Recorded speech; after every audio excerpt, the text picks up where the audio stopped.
there isn't a HMS Liverpool anymore. She was Type 42. She's sadly gone, so we are as a transit around the ship.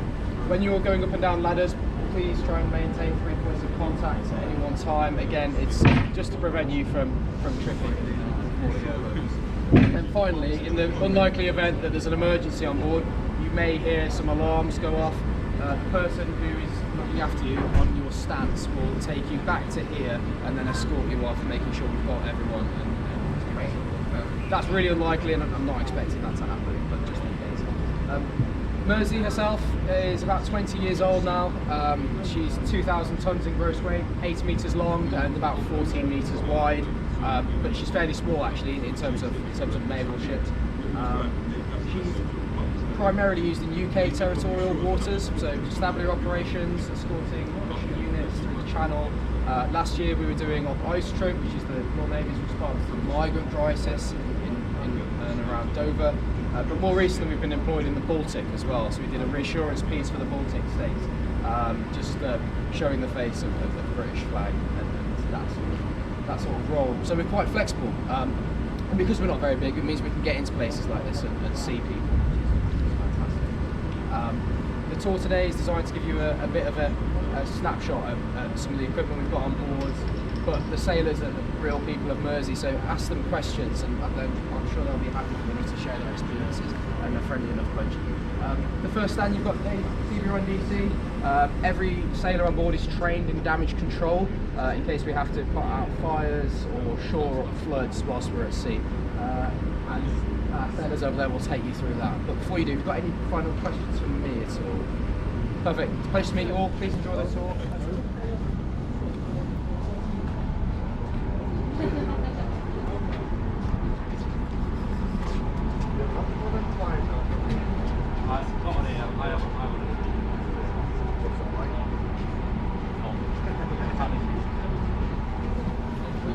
Good equipment we've got on board.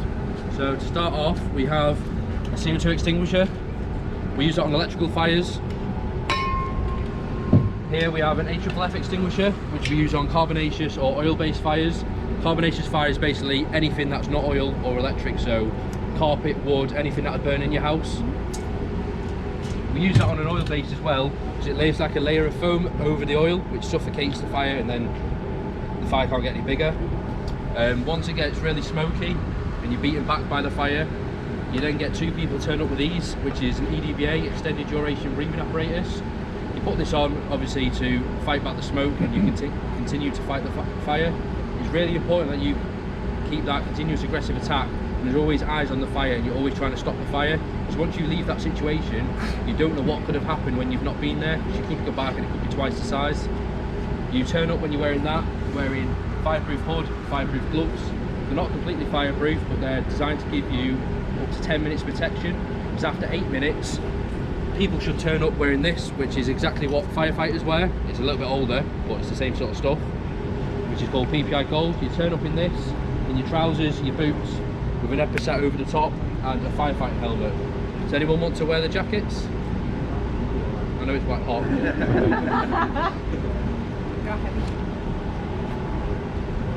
You wear that with these firefighting helmets. So these are Campbell firefighting helmets, the same as what the firefighters use, but the older ones. So all you do with this, it's easy. Touch it and talk, because when you're wearing this you can't talk to each other. So you have to have radios built into all the helmets. So there'll be 4 people plus a team leader. The team leader will be telling everyone where to go, what to do. So it's important you can all communicate when everything's happening. And when you're down and you've put the fire out, you need to tell the rest of the ship the fire's been put out. So I'll be waiting up top with a radio to then tell the bridge, and then everyone can start putting the ship back to its normal state. No one wants to wear any helmets?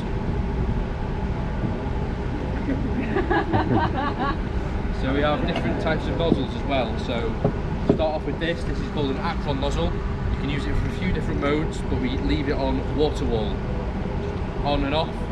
This is always the first hose on, because this makes like a big 8-meter disc of personal protection. So if you're fighting a fire and something else ignites, you don't get a fireball and no one gets injured. This is like a safety measurement that we always use. This is a firefighter nozzle, just on and off by twisting it. This is what we actually use to put out the fire. So this is just like your garden hose, but really big basically.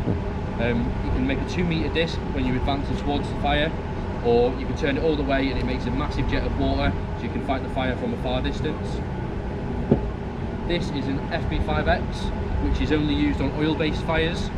So this goes in conjunction with something called FBU5X, which is just like a little hose. You put in a bucket of foam, it sucks at the foam, mixes with the water, and then you can shoot foam at the fire. Again, it's the same as the extinguisher, it suffocates the fire, stops any oil spreading anywhere, so this is always used, really safe. This is called a TIC, which is a thermal imaging camera.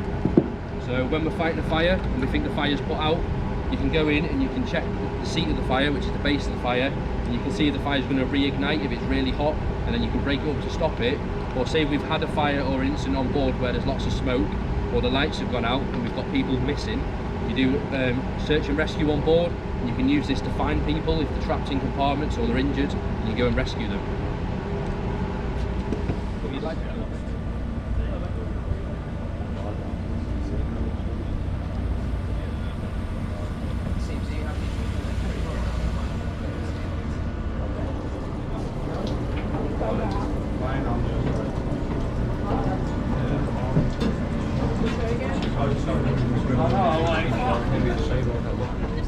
You'll catch the end of Thank you.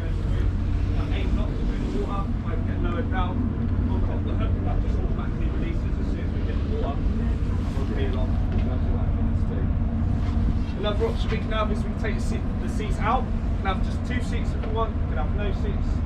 The other boat is set up. We've just taken 2 seats out the side. What that allows us, if there is a man overboard, we can then be on the side of the boat without having to move around the seats. But we have to send a van instead. So if we send a boat, that's 2, potentially 3 geezers if you include the first aider, that are then at risk as well if the boat capsizes. Send a van, it'll just swim and get off the board. Alright, if the boat does capsize, that grey thing at the back, on top of our A-frame, it's a big inflation device. So the boat will be upside down, I'll get out, make sure everyone's out from inside the boat. Alright, and there's a big long line, we'll hold the line, I'll come along, pull the pin on the bottom, and the boat will just flip straight back up.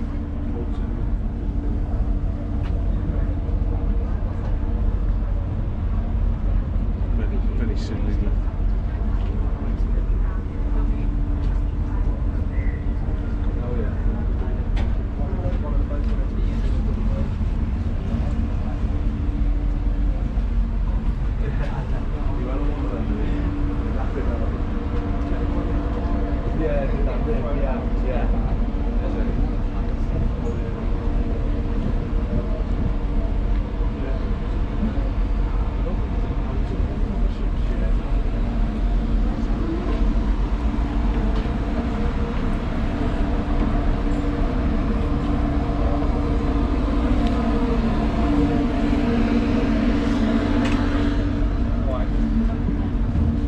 Okay. Have a nice day. Cheers, Alright. mate.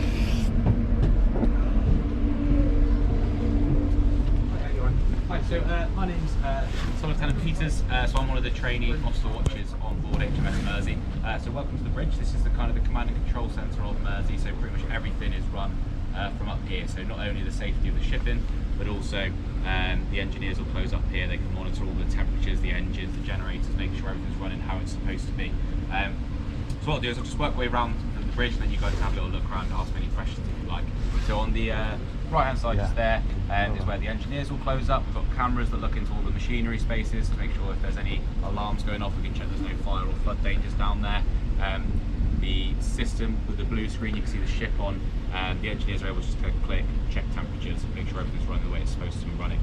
As you work your way around then, you've got the QM's position, so this is where the ship's driven from basically. You've got the little ship's wheel. I always think it's a little bit disappointing. You kind of come on thinking it's going to be a big one, it ends up being that tiny thing. If you go on the QE as well, QE, the huge aircraft carrier, it's a smaller wheel than that one, it's crazy. So we'll have someone closed up here, giving steering orders, they'll be receiving, they'll be steering. Usually, unfortunately for them, they don't get to look out the windows, so they'll be a little bit lower. They're mainly just looking at that little screen, looking at the number, making sure they're steering the correct course that we're supposed to be on. You've got the 2 engine levers there, so push it forward to go as fast as we can. We're quite lucky on here, it's quite a manoeuvrable ship. We've got what's called a bow thruster at the front, so it's like another little propeller just on the front of the ship. It just allows the CO, when we're coming in and out of port, a little bit more manoeuvrability. It's kind of like almost crabbing in and out of bits and pieces, so we're quite lucky here. In the centre here we've got the Polaris. So we use this for navigation, just to take bearings off things to make sure we are where we think we are. So you can come and have a little look through that. Basically we'll pick up kind of, if we're going to do it from here, we pick a few of the church spires and almost triangulate the position. Because whilst everything's electronic now, we've got the chart displays, you can't always trust it, so we do still need to do that and make sure we are where we think we are. You've got the CO's chair here, so I'm not allowed to sit on that, but you guys are more than welcome.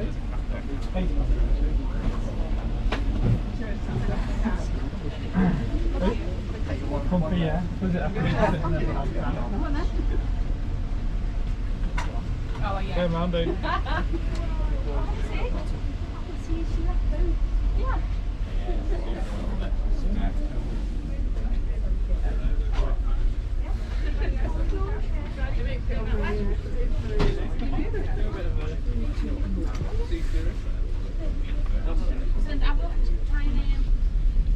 Yeah. Yeah. We go out there in a minute. When's the next one? Yes, you can. Because you can when there's the next one.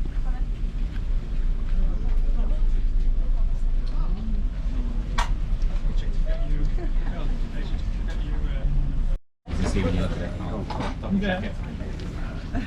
We can get on the check. Well, there's going to be a 6-year-old.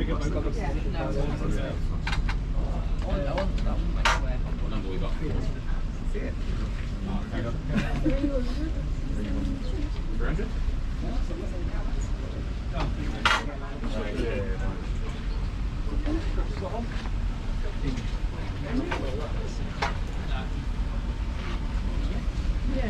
Yeah, so what we'll do is we'll do that with 3 different ones and then just try and get the position. Double check.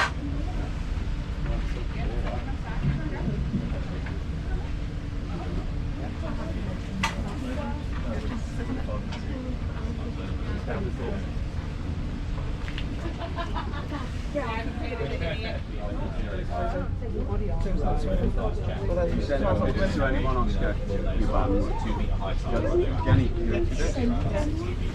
So we've got this, and then we'll have an echo sound, which is turned off. They've got the screen on the right side there.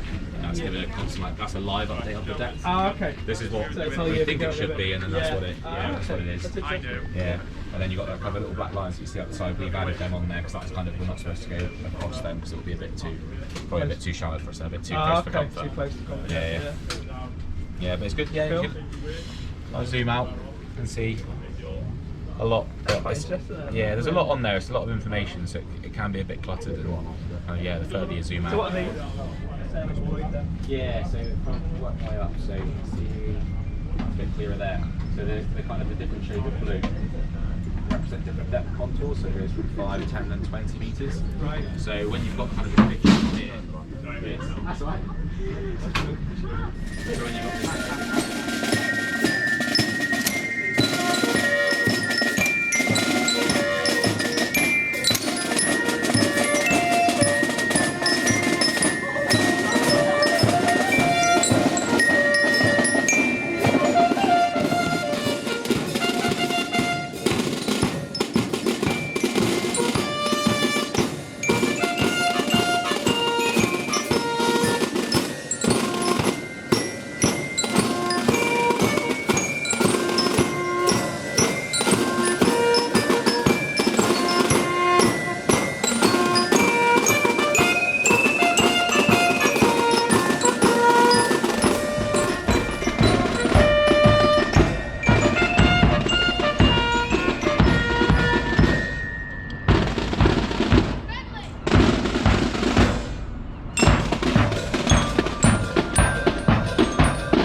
I think I'd rather be in the F-35.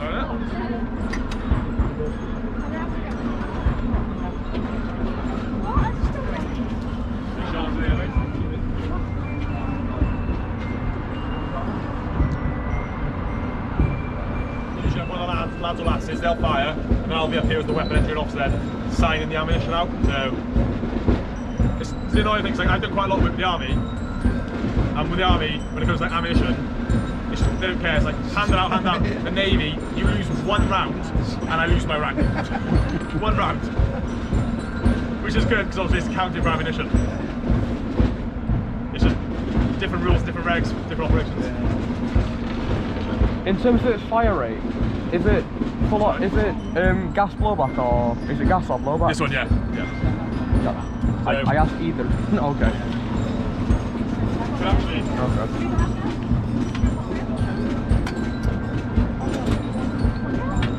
feel free to call it.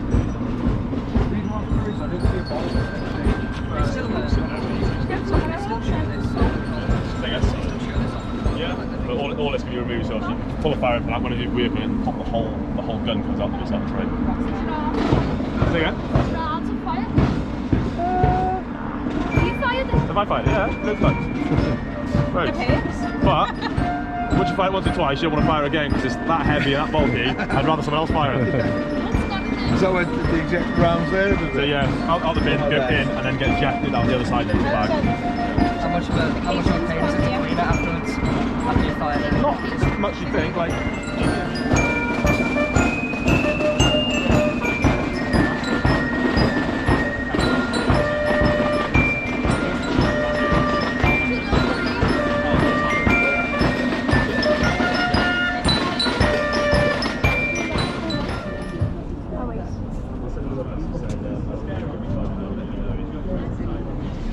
Where are you kids?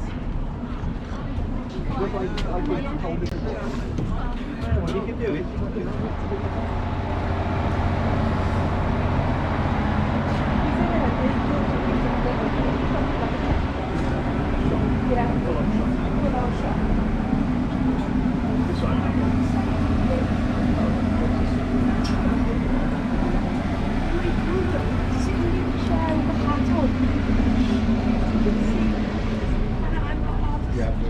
we last got it, didn't we?